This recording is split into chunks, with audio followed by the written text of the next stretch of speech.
السلام عليكم يا البنات، واش راكم؟ ان شاء الله كامل تكونوا بخير وعلى خير. مهنيين صحتكم ان شاء الله لاباس. مرحبا بكم في نهار جديد وفيديو جديد، ومازلنا مع سلسله تحضيرات مسبقه تاع شهر رمضان الكريم.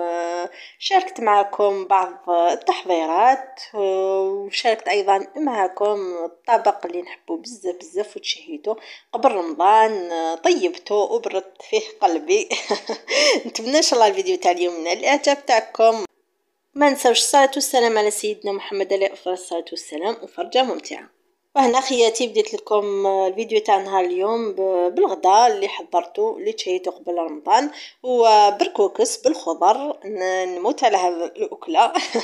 هنا عندي في لاكوكوت كنت حطيت الخضره، عندي قرعه حمراء قرعه خضراء، عندي الجزر ايضا، حمص مع اللوبيا، عفوا الفول اليابس اللي كنت شمخته من قبل. حطيت ايضا طماطم مصبره، طماطم حمراء اللي كنت ربيتها، مع فلفل احمر فلفل اسود ملح كمون كركم وجنجنب. خليتهم تقلاو لي مليح، ومن بعد مرقتهم، وبكره رايحه نخليها تغلالي ونرمي بركوكس لداخل. بلا ما ننسى ايضا حبه تاع البصل اللي كنت قطعتها رقيق ولا نرابيوها، وضفت ايضا حوالي ملعقه صغيره تاع الكزبر المرحي. وهنا كما شفتوا بعد ما حطيت البركوكس وخليته تشرب لي على نار هاديه، ما نخلوش يشرب بزاف، ما نخلوش ناشف هكا. ومن بعد رايح يزيد يتشرب في هذيك لاصوص اللي بقات كي يكون سخون. وهنا راني نحط فيه نسقي فيه يشهي.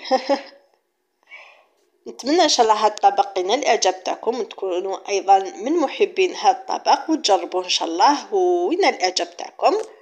وهنا خياتي من جهه اخرى جيت نشارك معكم هذه الطريقه في الاحتفاظ تاع بالثوم لمده يعني طويله في الثلاجه. انا عندي هنا كميه تاع الثوم اللي كنت شمختها مليح. انا شمخته مع الصباح، ومن بعد العشيه اللي كنت نخدم فيه نخلوه يتمخ لنا مليح هكا يجينا ساهل باش نقشروه. ما تكون كميه كبيره ماش ياخذ لنا وقت كبير.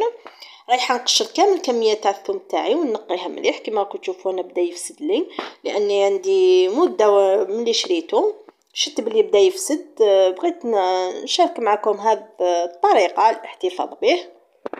المهم راح نكمل نقشر كامل الكميه تاعي، ونتلاقاو ان شاء الله بنكملوا الطريقه مع بعض. وهياك معايا الكميه تاع الثوم بعد ما كملت كامل قشرتها ونقيتها وغسلتها مليح وخليتها تنشف لي مليح، ولا نشفوها بمنديل. هنا نجيبو فاش راح نرحو كميه تاع الثوم تاعي، ونحط لها ملعقه تاع الخل. انا عندي كميه لبس بها ما نديرهاش كامل، نحطو غير بالعقل ونرحو. ورايحه نحط لها ملعقه كبيره تاع الاكل تاع الخل اللي يكون ابيض هكا باش ما يتاكسدليش الثوم ويتبدل اللون تاعو هكا، راح يحافظ لي على اللون الابيض. راح نضيف ايضا 3 ملاعق كبار تاع زيت نباتيه مع كميه لا باس بها تاع الملح. وكي نروحو نطيبو به نديرو حسابنا للملح. رايحه نرحيه مليح كل واحد كيفاه يبغي، كاين يبغيه مرحي مليح مليح كي اللي مدروس، وكاين اللي يحبو فقط يعني ما ماشي مرحي مليح.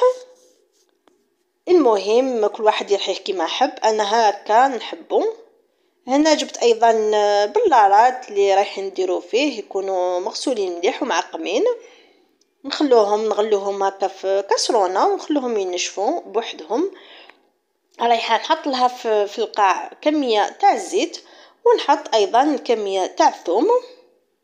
هنا من الاحسن البلارات يكونوا صغار هكا كي تستعملوهم وما ما تشدلكمش بزاف مع اللي نبقاو نفتحوا فيهم ويدخلهم الهواء. هكا نعمر البلاره تاعي ونخليها ما نعمرهاش حتى الفوق، ونكملها بالزيت. نغطي كامل الثوم بالزيت هكا باش ما يدخلوش الهواء وما يغمليش، ورايح يشد لي مده طويله. المهم خياتي نكمل كامل الكميه تاعي ونتلاقاو ان شاء الله. وهنا ايضا باش يشد لنا الثوم مده طويله وما يفسدناش ما يقرصناش، الملعقه اللي نستعملو ديما ملعقه تكون نقيه، ما نخلطوش مثلا بها كف في الطنجره، ومن بعد نعاودو نرجعوها لداخل ولا تكون سخونه ولا هكا راح يقرص لنا وما يشدناش مده طويله. هذا هو واش خرج لي الكميه اللي كانت عندي، نديرها في الثلاجه. ومن جهه اخرى جيت ايضا نحضر معكم دي ميني بيتزا اللي راح نحتفظ ايضا بها في كونجيلاتور لشهر رمضان الكريم. هنا عندي كاس تاع سميد يكون رطب، غربلته، نضيف له ملعقه كبيره تاع سكر، ملعقه كبيره ونصف تاع خميره الخبز، مع ملعقه كبيره تاع الخل الابيض. رايحه نضيف ايضا 2 كيسان بنفس الكاس كي يلتبه السميد، نضيف 2 كيسان تاع الماء ونزيد لهم كاس تاع الحليب اللي يكونوا دافيين.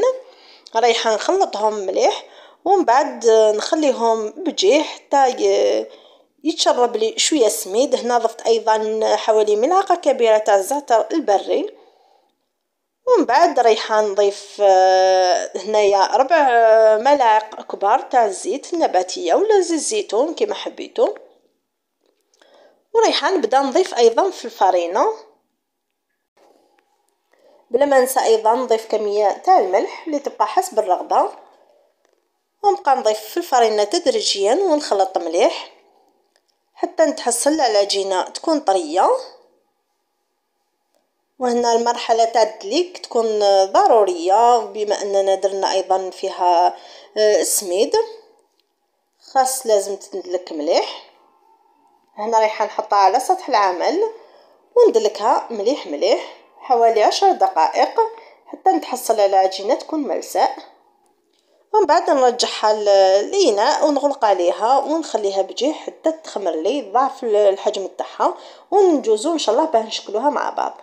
هنا هيك بعد ما اختمرت لي وضعف الحجم تاعها كما راكم تشوفوا، رايحه نبدا في مرحله التشكيل. هنا رايحه مانيش رايحه نغسلها كامل الخميره، نخرج لها فقط شويه تاع الهواء ونبدا نشكل فيها. هنا الا كان البلون طرافاي تاعكم كبير وتقدروا تحلوا الكميه تاع العجينه كامل تقدروا تحلوها كامل، سينو كيما انا عندي هنا بلون طرافاي صغير قسمتها على حوالي 3 مرات. وهنا هذا هو السمك تاعها بعد ما كملت حليتها.